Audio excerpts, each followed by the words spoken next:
Welcome to Marianas Press. We are at the CNMI Governor's office, joined by the Governor himself, Governor Arnold Palacios. Thanks for your time. Yeah, you're welcome. Yeah, and I appreciate you answering our questions out there, and I just wanted to set some time today. It's June 17, just to mark the interview date on when you're making your comments.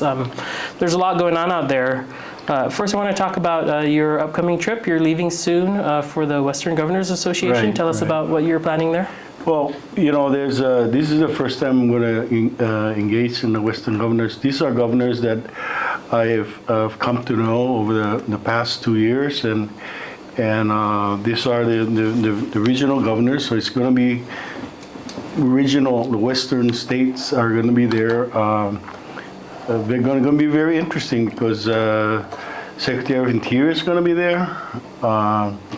EPA is going to be there, Education, Secretary of Education, and there's one more, I forgot which one, I forgot whether it's Homeland or, but these are really critical issues, from wildlife, wildfires and stuff like that, that's, critical and disaster issues. As well as energy. A lot of Western states are looking to beef up the energy production. In our case, we gotta look at renewable energies, and a lot of Western states actually have had very successful renewable energy programs throughout. And so I look to engage in those in those issues. With the Department of Education, it's going to be very critical for me to engage and have a real specific idea of where that is going to go. It's going to have significant consequential decisions for the Commonwealth, and so that's going to be very critical for me to be there. I don't normally like to travel, long distance too much. I think the National Governors Association winter meeting, where all the governors converge in Washington D.C. for about a week, that's a hard meeting, but we do it once a year. And this is the Western Governors, so it's just a sort of a regional. So I look to engage in a lot of the issues that is relevant to our needs, whether it's resource management, whether it's energy, whether it's the education part that we really need to be very, very fully aware of.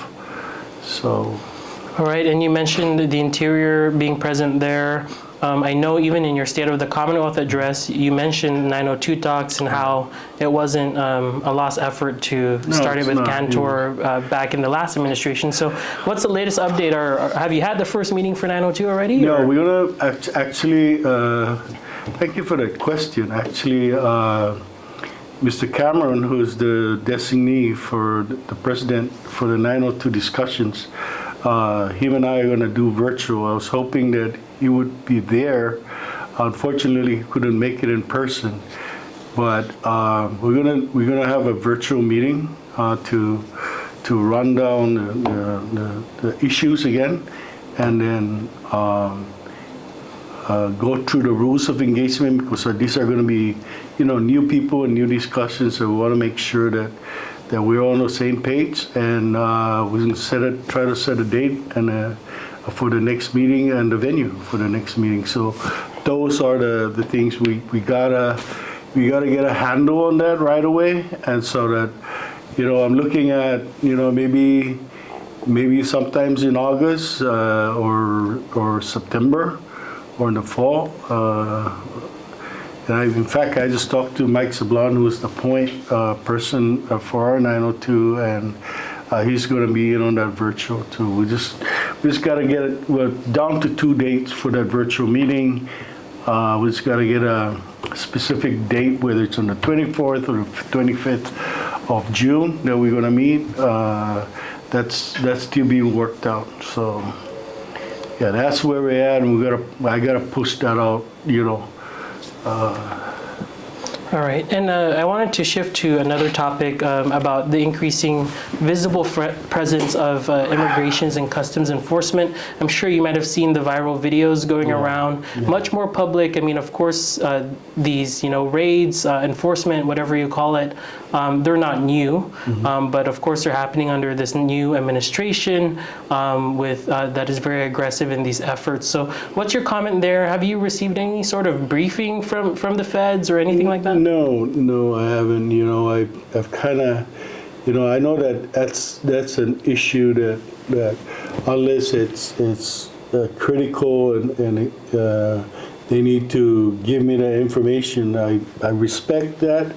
I respect their process, albeit, you know, I wish they make sure that they consider giving the human dimension to how they do this thing. But, you know, that's something that I'm very hopeful that they will consider when they make this arrest and all that.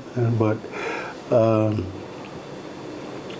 you know, I mean, it's being done across the country, and the Commonwealth is no exception. If they're overstayers, obviously they're going to start getting those things done too here. So. All right, thank you for addressing that. I wanted to move on to another topic. In federal court, our correspondent Mark Robigo was there when the federal judge said that if IPI doesn't get insurance for its building, then there's potential for a dismissal of the case. I know, you know, your controversial decision to basically dismantle the CCC until further notice, and there's a Senate hearing tomorrow, I believe. You know, that has that on its agenda. So, I mean, when you look at just the trajectory, and you acknowledge yourself just how prolonged this has become, I mean, where do we go from here? Well, I mean, even if we have a CCC, the issue that we're looking at is IPI. Where is that? Even the judge himself is frustrated with that process, and he's putting the parties on notice that you got to come through with the decision was made, and you got to deliver on what the instructions of the courts are. And so we'll see what happens. I hope they can come up with the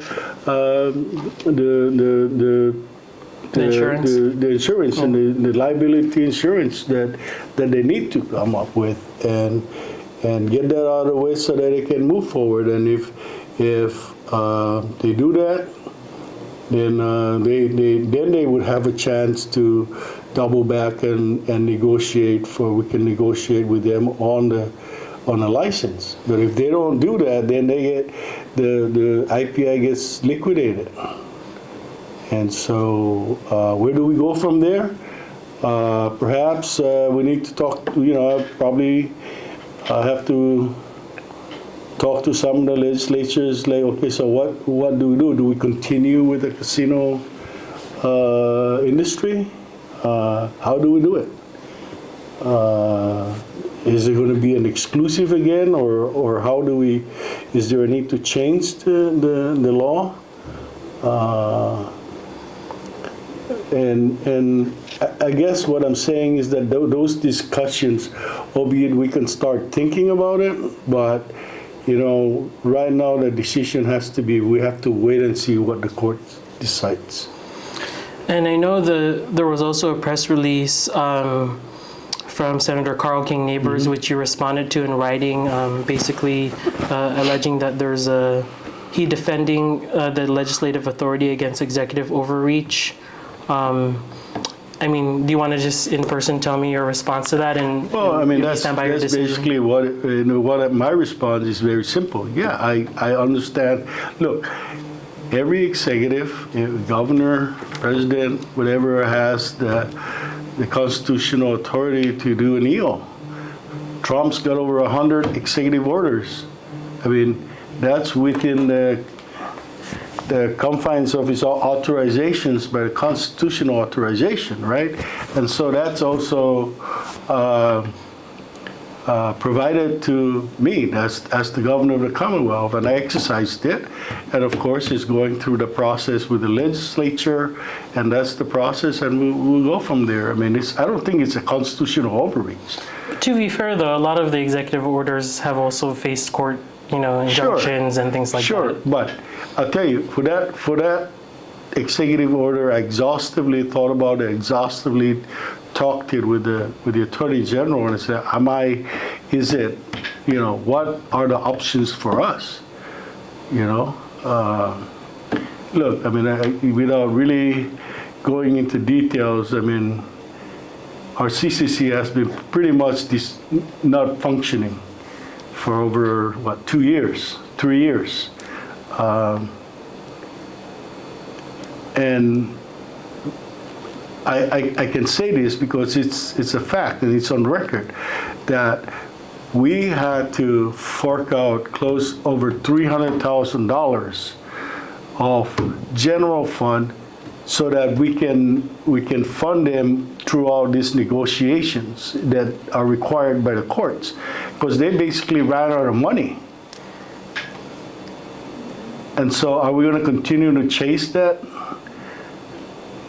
butterfly around? Are we going to, why don't we put a pause to that function until we can see where the courts and where this casino license is going to go?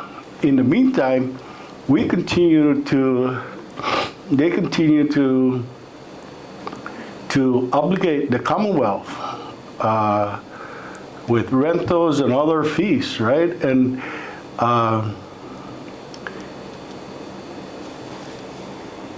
the chairman himself said that the Commonwealth government is liable for that, right? He's come out in the media and says, no, the Commonwealth, the commission is under the Commonwealth government, and all liabilities is the liability of the central government. So we don't want to continue to spend money that we know there doesn't seem. I get it. There are some of them are working very hard, to come to some fruition. But I think we need to put a pause. This is nothing personal. We just gotta put a pause and then see where the court takes this.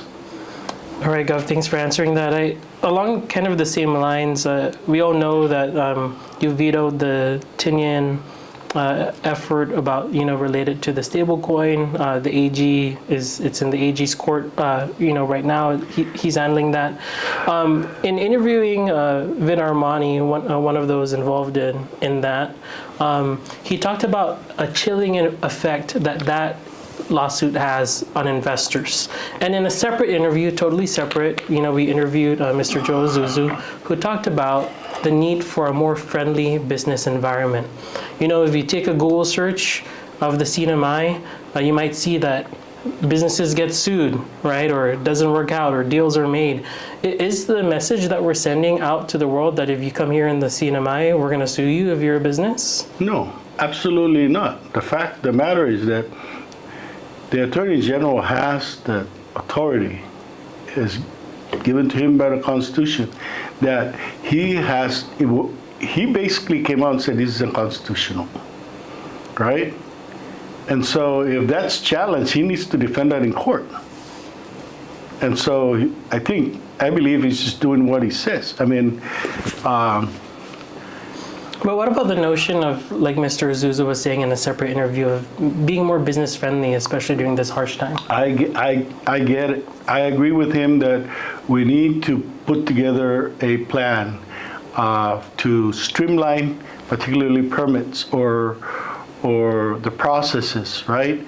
And I can say this, Tomas, this issue of a one start or fast tracking of an efficient processing of, a zoning permit or a business license process has been talked about by numerous governors back, right? We've never really gotten to where we put the stake in the ground and say, this is it, this is what we're going to do. Now, I have asked CETA to take a look at this and see what we need. In fact, in the previous administration, we had the governor's economic council, right? And you were already a news reporter. Yes, then. yes. And one of those really critical issue that was being brought up is this same issue. In fact, Mike Sablon was given the chairmanship to look at that. He has an exhaustive research and data in terms of the time it takes from application to when it gets out of the hopper. And we can't continue to talk about, we need to do something about it. So I've asked CETA, and we just got to get a system where it's make it very, very simple for you or me, that if we want to go into business, that there is a serious pathway that people can understand and not be frustrated. I get numerous calls. I get numerous calls from folks that are trying to renew their business license, like, Governor, what the heck is going on? I'm sitting here trying to get a clearance just to get a checklist done, and I'm sitting here over 2 hours. Why is this? So my frustration also, I'm frustrated with that process. So we've got to get to the bone of it. I have a small business also, and I've gone through that same rigmarole, and I've had to take a whole day or two off just to go through the hoops, and going from getting clearance here, clearance there, and can you imagine if I didn't do that? It'll go from here and it waits to get to there. It's 3 days. Mm-hmm. So that's the frustrating thing. We got to figure out whether really a one-stop permit process is a possibility, where you have one or two locations that you just have to go to, one or two people that are authorized by law or by regulation to get that done. All right. Gov, I know we have some limited time, so I just have one question that I always get asked, and that is about our CUC bill. That is a universal issue that really burdens people every month, right?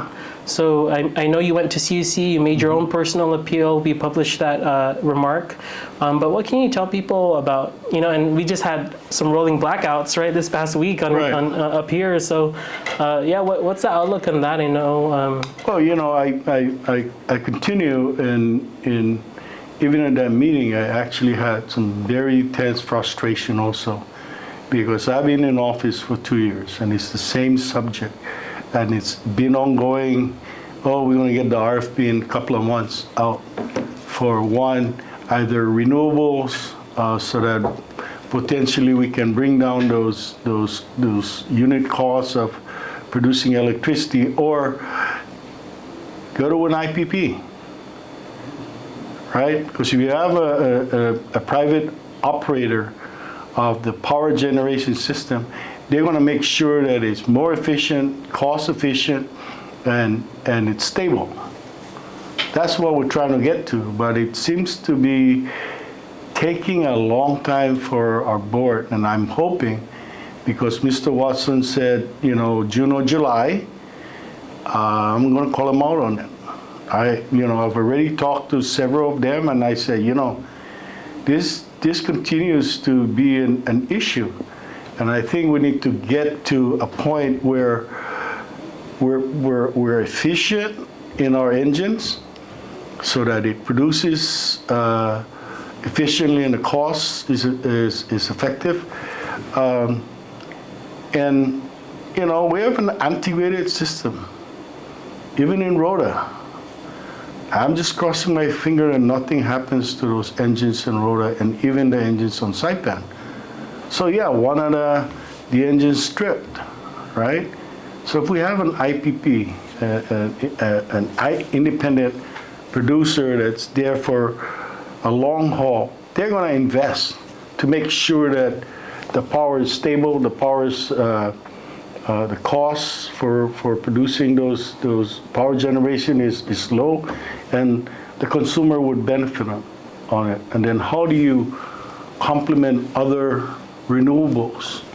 I mean, renewables are out there. Companies are actually, local companies are actually looking at it to bring down the cost of power generation. And if we do that, I mean, there are great opportunities, both from the federal government or from the private industries that are willing to come in and do this. And, you know, I've had several companies that have expressed real interest to put a tender or bid on a tender to be a power producer in the Commonwealth, whether it's just on Saipan or the whole Commonwealth as a package. And so we need to, you know, we really need to get to that. And I thank you for bringing that up because it's an ongoing issue. I look at my power bill too. I'm telling you, it's like, I can't believe this, right? And I think that's going to be a front and center. And I've been talking to, for example, with DOD. They're also looking at the infrastructures because they have a stake in it now. You know, they want a reliable system on Tinian. They want a reliable system on Rhoda and even on Saipan, right? So they're looking at it's like, where can we help with this? So they're, in fact, we have we just started a master plan for CUC, which was funded by the federal grants to get to that point where it improves our infrastructure. The other part of that, and of course, the people and the consumers and is front and center. There's no question about it. But is also the investors. If you're going to bring in big investors, right? The first thing they do is how's our infrastructure, right? That's one of the key elements for their consideration, whether you're going to invest in a place where energy is reasonable and you can make a profit, or energy is very unreliable and very expensive. So we got to get to that in order to improve the complete outlook, economic outlook of the Commonwealth in the long run. But thank you for that, because now I'm getting excited to get to it again. And I hope I come down when the next time I go to a CUC board meeting and ask him what's going on. All right, Governor, thank you for your time. I know it's limited, so I appreciate you sitting with us. Thank you so much. Yeah.